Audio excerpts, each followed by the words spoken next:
כולם משוגעים, מאבדים ברקסים, לא מאופסים על החיים, בלי טסטים עולים, יורדים מהפסים, עושים פשע. ישראלים מהירים ועצבנים 9, ולא צריך כרטיס להיכנס לסרט. המציאות עולה על כל דמיון וגם נושכת, פוליטיקאים מבטיחים וקריינית אומרת, אחרי הפרסומות תהיה אחרת. סרט זה לא עולם, זה בית משוגעים, כולם כאן ספורטים, וגם אני שרוט על החיים,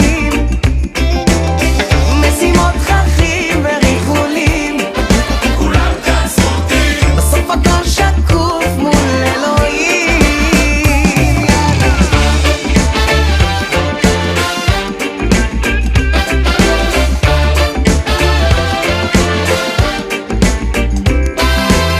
אתה לא מוכרח ללמוד את התנ"ך בשביל לדעת שאסור לרצוח, שלגנוב זה לא טוב, שצריך לכבד את ההורים, לא לשכוח.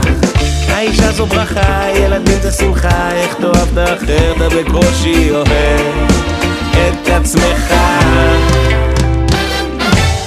זה לא עולם, זה בית משוגעים, כולם כאן ספורטים, וגם אני שרוט על החיים,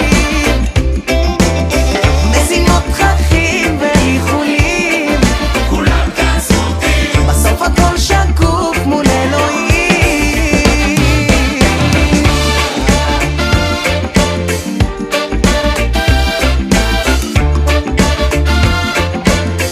אוקיי, למרות שיש פוליטיקה ורעש, הטרור החדש, חיים פה על החרב וכל יום זה מלחמה, שחיתויות בצמרת, אדמה בוערת, והכבאיות רובן במקום המדינה. אז פותח את העיניים ומבין את המצב לבד, ישראלים אנחנו שבט אחד, ולמרות המחלוקות האמונה בליבי לעד, שעוד נחזיר לפה את